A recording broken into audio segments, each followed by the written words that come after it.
Good morning बच्चों। आज हम चैप्टर 5 समांतर श्रेणियों के बारे में पढ़ने जा रहे हैं। ठीक है, देखो समांतर श्रेणियां क्या होती हैं कि जैसे आप लोगों ने लिस्ट ऑफ नंबर्स पढ़े हुए हैं, आप लोगों ने जैसे नंबर पढ़ते हैं 1 2 3 4, जैसे अगर आप एक में श्रेणी बना दो है ना, ये क्या आती है अपनी सारी प्राकृत संख्याएं होंगी है ना। ऐसे ही अगर आप होल नंबर की बनाते हैं पूर्ण संख्या होंगी 1 2 0 1 2 3 4 ऐसे चलती जाएंगी, ये पूर्ण संख्याएं होंगी है ना। सम संख्याएं जैसे 2 4 6 8 10 ऐसे चलती जाती हैं, ये सम संख्याएं होंगी। विषम संख्याएं 1 3 5 7 ऐसे चलती जाएंगी है ना। तो इस टाइप से जो श्रेणियां बनती हैं, इस टाइप से जो लिस्ट ऑफ नंबर्स आप बनाते हैं, तो उनको क्या बोलते हैं आप समांतर श्रेणी। समांतर श्रेणी क्यों बोलते हैं बच्चों? क्योंकि इसमें जो रकम जोड़ी जाती है, यानी अगली रकम में से पिछली रकम घटाएं तो जो अंतर होगा वो क्या होना चाहिए, एक जैसा होना चाहिए, यानी एक जैसे ही अंतर आना चाहिए। जैसे 3 में से 1 गए 2, 5 में से 3 गए 2, 7 में से 5 गए 2, तो इस तरीके से है ना। अगर आप कोई श्रेणी बनाते हो, जैसे मान लो मैंने पहली रकम 3 लिख दी, मैं इनका अंतर बना रही हूँ 5 5 का, तो 3 में 5 जोड़ा तो कितना आ जाएगा 8, 8 में 5 जोड़ा तो कितना आ जाएगा 13, 13 में 5 जोड़ा तो कितना आ जाएगा 18। तो इसमें दूसरी में से अगर आप पहली रकम घटाते हैं तो भी अंतर 5, 13 में से 8 घटाते हैं तो भी 5, 18 में से 13 घटाते हैं तो भी 5। जो इनका अंतर है वो क्या आना चाहिए, एक जैसा आना चाहिए। और इस अंतर को क्या बोलते हैं बच्चों, सारवंतर।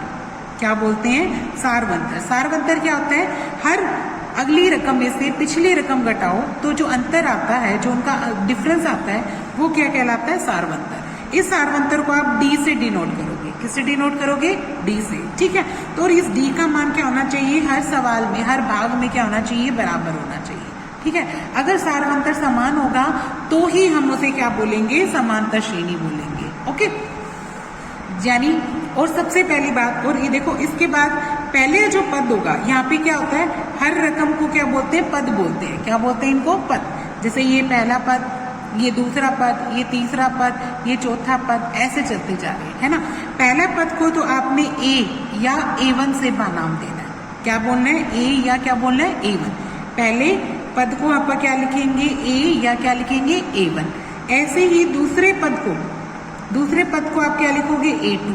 और ये पद कैसे पता लगता है अपने को, डी जोड़ने के बाद। देखो पहली रकम ए है, अगली रकम क्या आएगी, ए में डी जोड़ देंगे तो A प्लस डी, यानी दूसरा पद क्या आएगा, A प्लस डी आएगा। ऐसे ही अगर मैं तीसरा पद निकालूं तो उसको A3 से डिनोट करोगे। और तीसरा पद कैसे आएगा, इस दूसरे पद में आप क्या जोड़ देंगे, डी, यानी इसकी वैल्यू क्या आएगी, A प्लस 2D है ना। इसी तरीके से अगर आप चौथा पद निकालेंगे तो वो क्या आ जाएगा, A4, और वो कैसे निकालेंगे, एक बार और डी जोड़ दो तो यानी ये क्या आ जाएगा, A प्लस 3D है ना। इसी तरीके से आप और भी पद निकाल सकते हो है ना। तो अपना जो समांतर श्रेणी है वो कैसे आएगी, पहला पद A, अगला पद A plus D, A plus 2D, A plus 3D, इस तरीके से चलती जाती है। ठीक है, इस तरीके से अपना क्या आता है, पदों को लिखा जाता है, ये समांतर श्रेणी को लिखा जाता है। जनरल फॉर्म ये है उसकी है ना, आमतौर पे ऐसे लिखा जाता है समांतर श्रेणी को। ठीक है, अब हमें एक चीज और, हम कैसे निकालेंगे, सारवंतर पूछेगा हर बार। क्या पूछेगा, सारवंतर, यानी डी का मान। डी का मान कैसे निकालोगे, दूसरे पद में से पहला पद घटा के, इस दूसरे में से पहला पद घटाओगे तो भी डी आएगा, तीसरे में से दूसरा घटाओगे तो भी डी आएगा। ठीक है, और चौथे में से तीसरा घटाओगे तो भी डी आएगा। हर बार डी क्या आएगा, समान आएगा, इसीलिए तो आप उसको क्या बोलते हैं, सारवंतर बोलते हैं। क्या बोलते हैं, सारवंतर। अगर ये डी समान आता है तभी हम इसे क्या बोलेंगे, समांतर श्रेणी। ठीक है, जनरली अपने को फार्मूला क्या बन गया, देखो अगर मैं इसको कोई नाम दे दूं, ये देखो k प्लस 1th टर्म है ना, a k plus 1th term है, उसमें से मैं क्या घटा रही हूँ, a k टर्म घटा रही हूँ। ठीक है, यानी अगर मैं k इधर लिखूं, इसको मानूं, तो ये क्या आएगी, k प्लस 1। k प्लस 1 में से k वाले टर्म घटाते हैं तो क्या आता है, अपना d आता है। ओके, तो ये क्या पता लग गया तुम्हें, सारवंतर के बारे में। तो समांतर श्रेणी की मेन बात यही होती है बच्चों कि उनका जो अंतर होता है, हर दूसरी रकम में से पहली रकम घटाते हैं और जो उनका अंतर निकालते हैं वो अंतर क्या होना चाहिए, समान होना चाहिए, तभी हम इन्हें क्या बोलेंगे, समांतर श्रेणी। ठीक है, अब एक्सरसाइज की बात करते हैं। एक्सरसाइज पे चलो। पहली एक्सरसाइज में क्या कहता है, हमें सिद्ध करके दिखाना है। देखो इसमें देखो यहाँ पे क्या कहता, निम्नलिखित स्थितियों में से किन स्थितियों में संबंध संख्याओं की सूची एपी है। यानी ये जो अपने को रकमें दे रखी, एक ये वाली, ये इसके 4-5 दे रखे हैं, इन चारों में से अपने को देख के बताना है कि कौन सी समांतर श्रेणी बनती है और कौन सी नहीं बनती है। ठीक है, तो देखो पहला सवाल क्या कहता है, प्रत्येक किलोमीटर के बाद का टैक्सी किराया, प्रत्येक किलोमीटर के बाद का टैक्सी किराया, जबकि प्रथम किलोमीटर के लिए किराया कितना है, 15 रुपये। ठीक है, देखो कहता टैक्सी का किराया निकालना है और जिसमें पहले किलोमीटर का किराया कितना अपना 15 रुपये है। ठीक है, प्रत्येक अतिरिक्त किलोमीटर का किराया कितना है, 8 रुपये। इसका कहने का मकसद क्या है, देखो जब पहले किलोमीटर जाएंगे तब तो अपने को कितने देंगे, 15 रुपये। अगर आप 2 किलोमीटर जाएंगे तो 8 रुपये एक्स्ट्रा, फिर 3 किलोमीटर जाएंगे तो एक बार और 8 रुपये लेगा। ठीक है, ऐसे ही हर बार 8-8 रुपये एक्स्ट्रा लेता रहेगा, है ना। तो इसको करेंगे कैसे, वो देखो। सबसे पहले लिखेंगे प्रथम किलोमीटर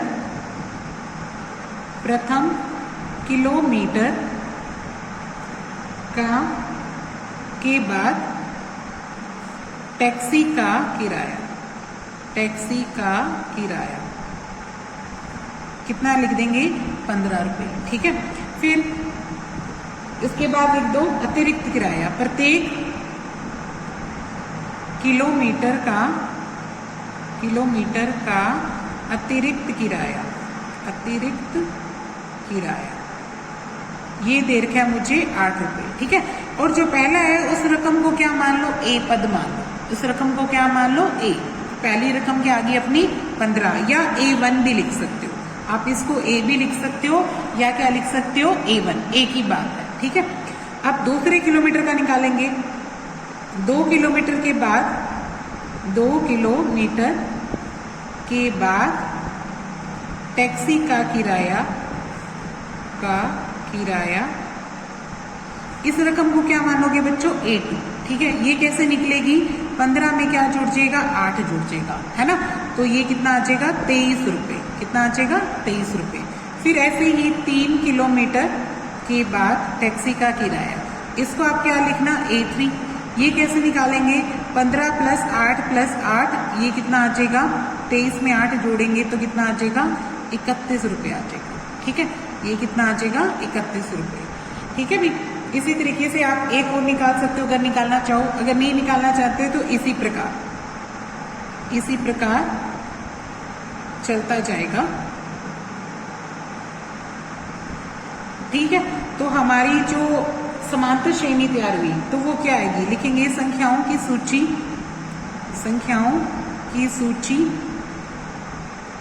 है, क्या बन जाएगी, एक तो बनी 15, दूसरी क्या बन गई 23, इससे अगली क्या बन गई 31, ऐसे चलता जाएगा, ऐसे अपनी श्रेणी बन जाएगी। ठीक है, अब ये समांतर श्रेणी है कि नहीं है, या ये एपी है कि नहीं है, तो उसके लिए अपने को क्या निकालना पड़ेगा, सारवंतर। क्या निकालना पड़ेगा, सारवंतर। सारवंतर क्या बताया था, दूसरे पद में से पहला पद घटाओ।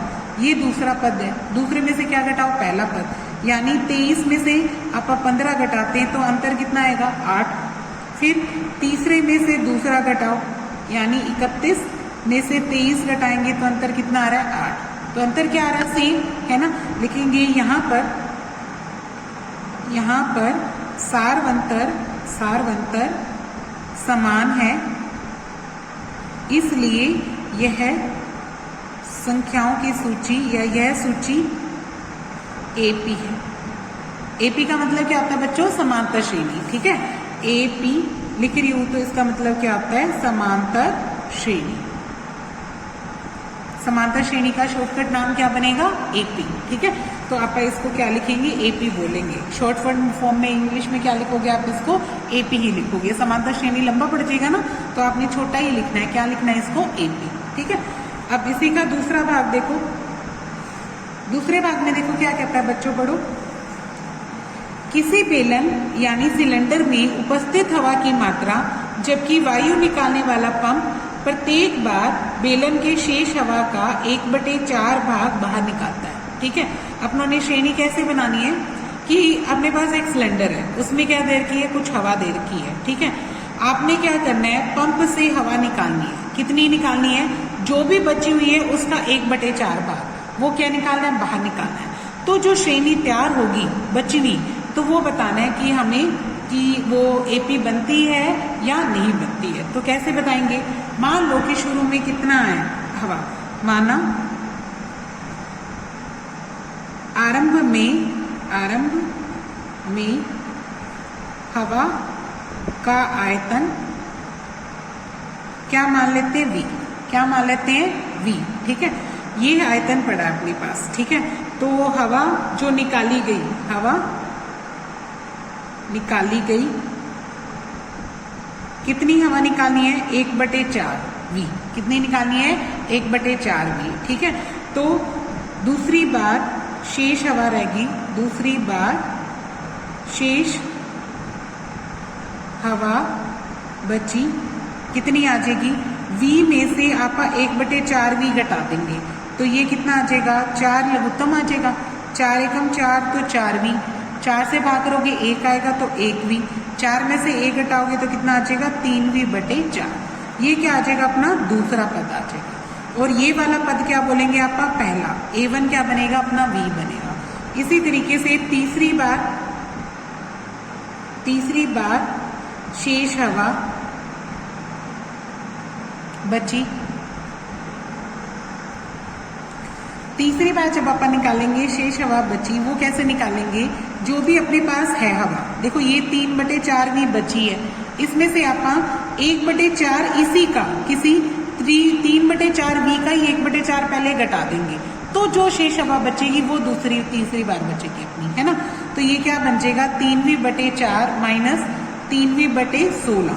तो लघुत्तम लेंगे आप, इसका कितना रह जाएगा, 16।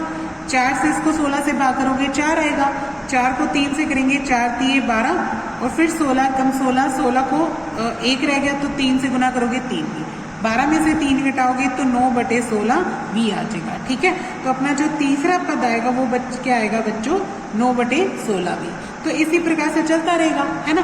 तो अपनों ने 3 पद निकाल लिए, इन्हीं से आप बता देंगे कि ये समांतर श्रेणी है कि नहीं है। तो आप कैसे लिखेंगे, दी गई सूची, क्या लिखेंगे, दी गई सूची क्या बनाती है, पहले V था, फिर क्या बना था मेरा, उसके बाद बना था 3/4 V बना था, है ना। ये क्या बना था, 3/4 V, और तीसरा पद क्या बना था, 9/16 V। ये चलता जा रहा है। ठीक है, फिर आप क्या निकालेंगे, सार अंतर। क्या निकालेंगे, सार अंतर। सार अंतर कैसे सिखाया था आप लोगों को, दूसरी में से क्या घटाओ, पहली रकम घटाओ, है ना। दूसरी क्या है अपनी, 3/4 V है, उसमें से पहली रकम क्या घटाएंगे, V। तो लघुत्तम क्या आएगा, 4। 4 से भाग करोगे तो कितना आ जाएगा, 4 एकम 4, 3V का 3V। इसके नीचे 1 लिख लो, 1 से भाग करोगे 4, 4 को V से गुना करोगे तो 4V। अब 4V में से 3V घटाओगे तो माइनस का 1/4V बचता है। ठीक है, फिर से निकालो, अब तीसरी में से दूसरी रकम घटाओ, तीसरी रकम कितनी है, 9/16 V, उसमें से आप दूसरी रकम घटाएंगे 3/4V, तो लघुत्तम कितना आएगा, 16। 16 से भाग करोगे तो 1 तो 9V आ जाएगा, 4 से भाग करोगे तो 4 आएगा, 4 को 3 से गुना करोगे तो 12V, जो 12 में से 9 घटाओगे तो कितना रह जाएगा, माइनस का 3/16V। तो ये दोनों बराबर नहीं है ना। तो ये देखो, ये कितना आया, 1/4 माइनस का, और ये कितना आया, माइनस का 3/16।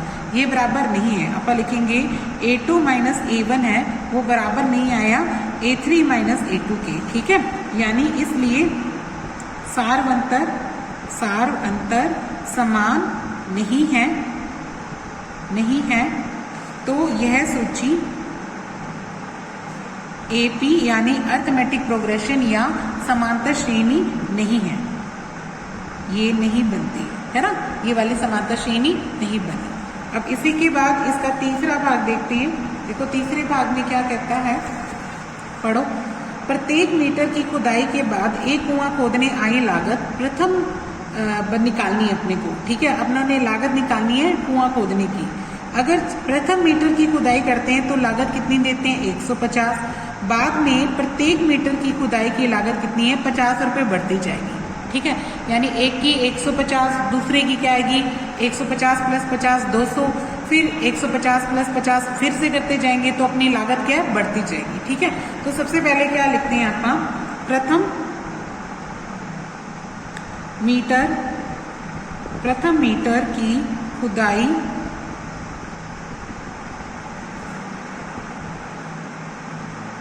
के बाद कुआं खोदने की लागत, ठीक है। इसको क्या मानना है बच्चों, A1 मानना है। क्या मानना है, A1, ठीक है। और इसका मान कितना है, 150 रुपये। इसका मान कितना है, 150 रुपये। अब इसके बाद जो प्रति अपना लागत बढ़ानी है, ठीक है, लिखेंगे क्या, प्रत्येक मीटर खुदाई की लागत बढ़ती है, खुदाई की लागत बढ़ती है, बराबर कितना लिख देंगे, 50 रुपये। ठीक है, ये कितना आएगा, 50 रुपये। अब देखो, प्रथम मीटर होगी, फिर लिखेंगे 2 मीटर की खुदाई की लागत। 2 मीटर की खुदाई की लागत क्या आ जाएगी बच्चों, A2। ये कैसे निकालेंगे, 150 में 50 जोड़ दो तो ये कितनी आ जाएगी, 200 रुपये। ठीक है, फिर लिखेंगे 3 मीटर की खुदाई की लागत, इसको क्या बोलेंगे आप, A3। ये कैसे निकलेगी, 150 में 50 प्लस 50, 2 बार 50 जोड़ेंगे, क्योंकि पहले की 150, दूसरे की 50, तीसरे की फिर 50, तो टोटल कितनी हो जाएगी, 250 मीटर हो जाएगी, 250 रुपये हो जाएगी। ठीक है, इसी तरीके से 4 भी निकाल सकते हो, पर बहुत है। ठीक है, इसी प्रकार जो समांतर श्रेणी तैयार हुई, लिखेंगे दी गई सूची बनी 150, फिर 200, फिर 250, फिर ऐसे चलते जा रही है। ठीक है, फिर क्या निकालेंगे, सारवंतर। क्या निकालेंगे, सारवंतर। सारवंतर का क्या बताया था मैंने, A2 में से A1 घटाओ। A2 क्या है, 200, उसमें से आप 150 घटाएंगे तो कितना आ जाएगा, 50। फिर A3 में से क्या घटाओ, A2, यानी 250 में से क्या घटाओ, 200, तो ये कितना आएगा, 50। अब अंतर क्या आ रहा है, सेम आ रहा है ना, यहाँ लिखेंगे A2 माइनस A1 बराबर आ रहा है A3 माइनस A2 के। ठीक है, यहाँ पर सार अंतर समान है, सार अंतर समान है, इसलिए दी गई सूची AP है। ठीक है, ये AP बन गई अपनी। अब नेक्स्ट देखो, इसके बाद वाला क्वेश्चन क्या कहता है,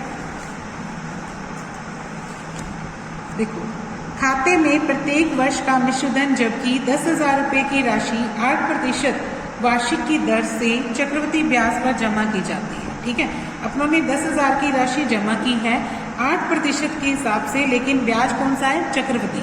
अपने पास 2 तरीके के ब्याज पड़े हुए हैं अपने, एक क्या पड़ा हुआ है, साधारण ब्याज, और एक क्या होता है, चक्रवृद्धि ब्याज। ठीक है, देखो, जो साधारण ब्याज होता है वो क्या होता है, मूलधन पे मिलता है अपने को, वो आप लोगों ने निकालना सीखा होगा, छोटी क्लासेस 8th में पढ़ते हैं आप। साधारण ब्याज कैसे निकालते थे, इसको आप सिंपल इंटरेस्ट से डिवाइड करते थे।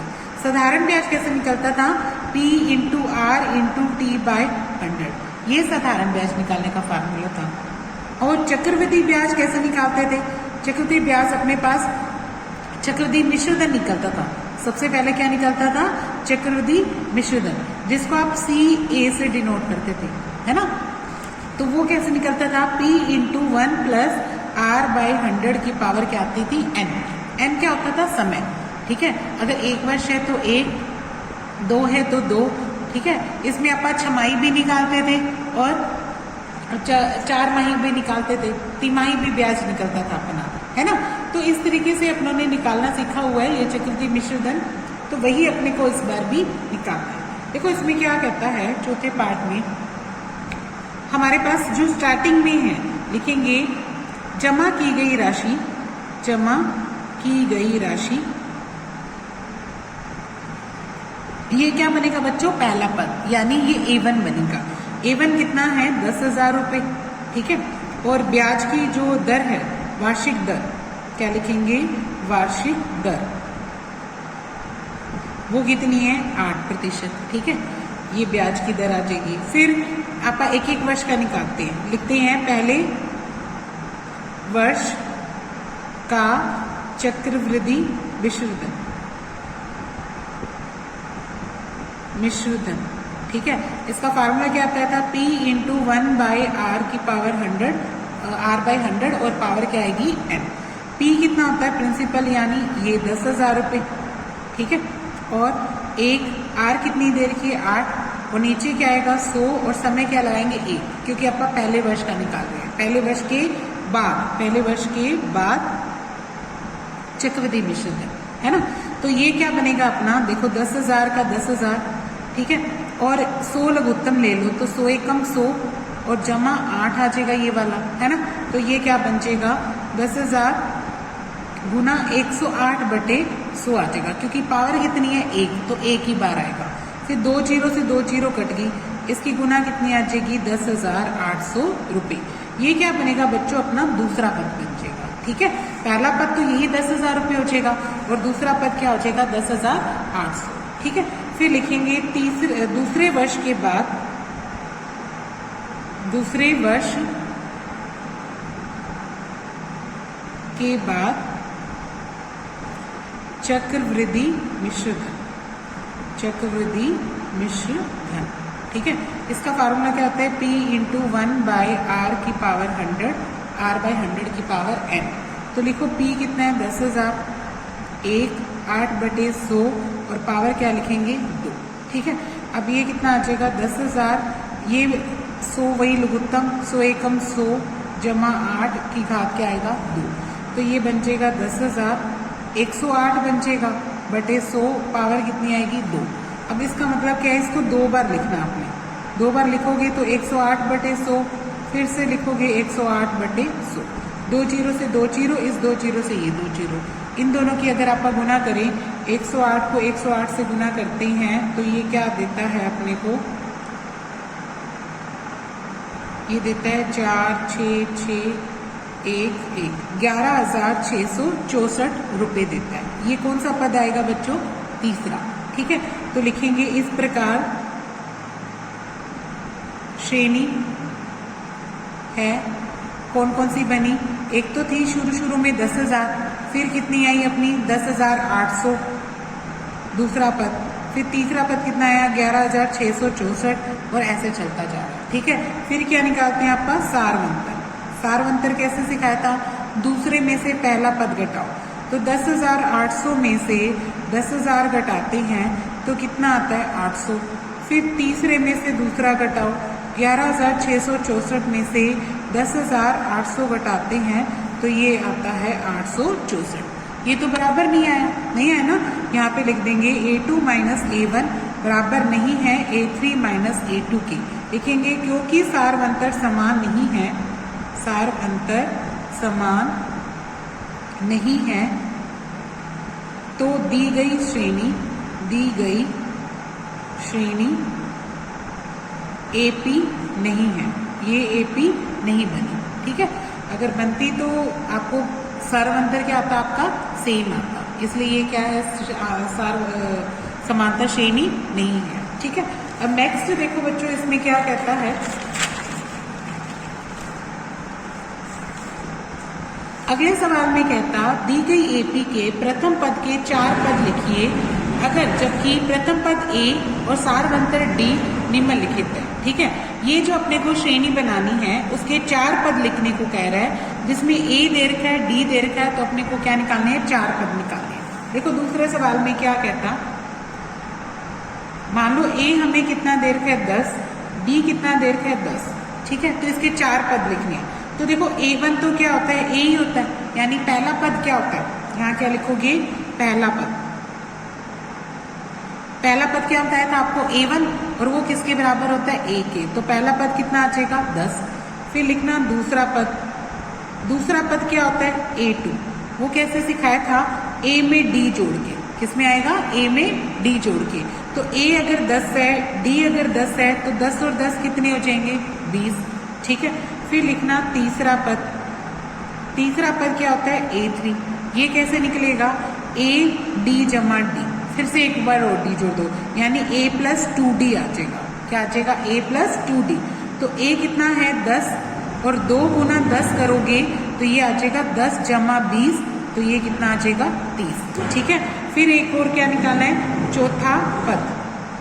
चौथा पद क्या होता है बच्चों, A4। A4 कैसे निकलेगा, A में D और D, 3 बार D जोड़ोगे। ठीक है, तो ये आ जाएगा A जमा 3D। ठीक है, A जमा क्या आ जाएगा 3D, तो A कितना है 10, फिर 3 गुना 10 करोगे तो 10 जमा 30, तो ये कितना आ जाएगा 40। तो इसके 4 पद कौन कौन से आगे, 10, 20, 30 और 40, ये 4 पद आगे। ठीक है,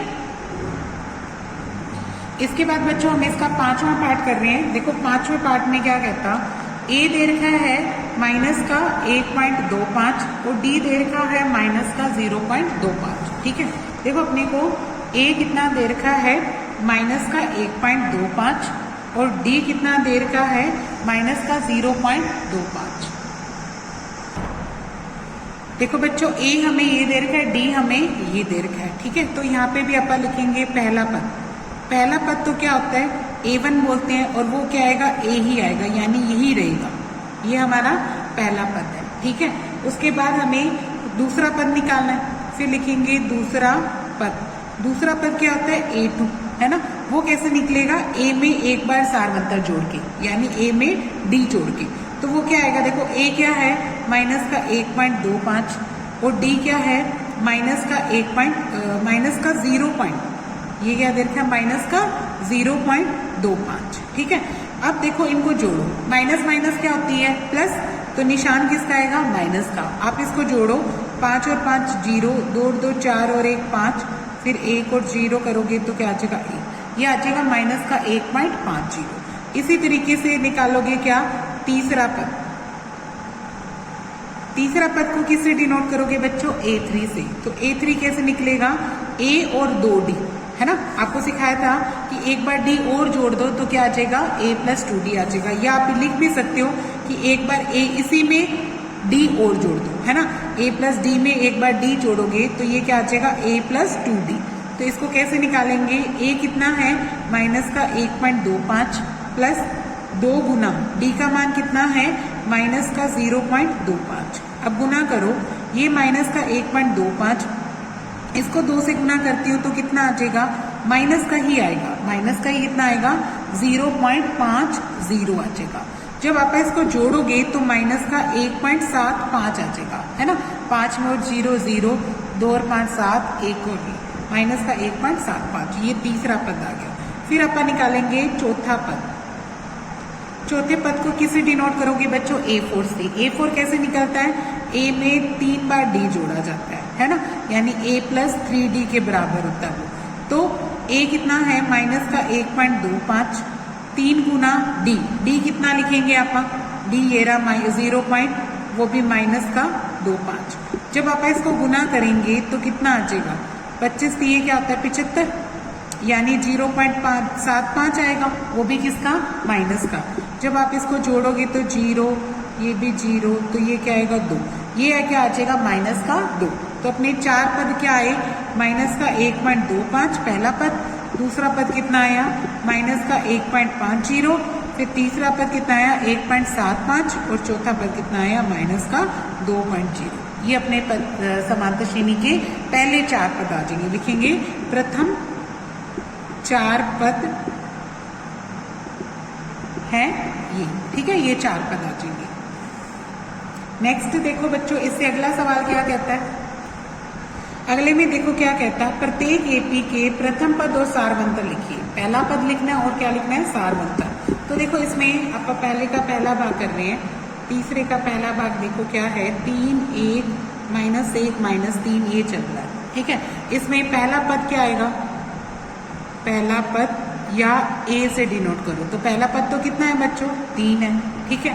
फिर क्या निकालना है, सारवंतर। क्या निकालना है, सारवंतर, ठीक है। सारवंतर कैसे निकालते हैं, दूसरे में से पहली रकम यानी 1 में से 3 घटाओ, तो ये कितना आ जाएगा -2, है ना। तो और भी घटा के देखोगे तब भी क्या आएगा, सेम ही आएगा ना। अगर आप तीसरी में से दूसरी घटाते हैं, तीसरी कितनी है अपनी -1, उसमें से दूसरी घटाओगे -1, तो ये भी कितना आएगा -1 जमा 1 क्या आ जाएगा, देखो ये क्या आ जाएगा, देखो बच्चों ये -1 नहीं है, ये क्या है +1 है ना। देखो इसमें से ये रकम घटानी है तो ये क्या आएगा 1 - 1, तो ये कितना बन जाएगा -2, ये भी क्या बन जाएगा -2 है ना। और इसी तरीके से चौथी में से तीसरी घटाओ, चौथी कितनी है -3, उसमें से अगर आप तीसरी घटाते हैं तो वो क्या है -1, तो यहाँ -3 और माइनस माइनस की गुना +1 बन जाएगा, तो ये भी कितना आया -2, यानी इसका जो सारवंतर आया वो क्या बनेगा -2 बनेगा। ठीक है, अब इसके बाद आप इसका कर रहे हैं तीसरा भाग कर रहे हैं। एक दीर्घ है 1/3, 5/3, 9/3, 13/3। ठीक है, इसका जो प्रथम पद है वो क्या आएगा, प्रथम पद यानी ए, वो तो कितना आ जाएगा 1/3 आ जाएगा। फिर आप इसका क्या निकालेंगे सारवंतर। सारवंतर कैसे बताया था, दूसरी में से पहली घटाओ, यानी 5/3 में से 1/3 घटाते हैं तो लघुत्तम कितना आएगा 3, ऊपर क्या आएगा 5 - 1, तो ये कितना आ जाएगा 4/3। तीसरी में से दूसरी घटाते हैं, यानी 9/3 में से 5/3 घटाओगे, यहाँ पे भी 3 लघुत्तम, 9 - 5, तो ये भी कितना आया 4/3। फिर चौथी में से तीसरी घटाते हैं, यानी 13/3 में से 9/3 घटाते हैं, 3 लघुत्तम, 13 - 9, तो ये भी कितना आया 4/3। ठीक है, तो यानी इसलिए इसका जो सारवंतर है वो क्या आएगा बच्चों, यानी सारवंतर को आप डी बोलते हो तो वो कितना आ जाएगा 4/3। ठीक है, ये आप अपना सम कंप्लीट हो गया।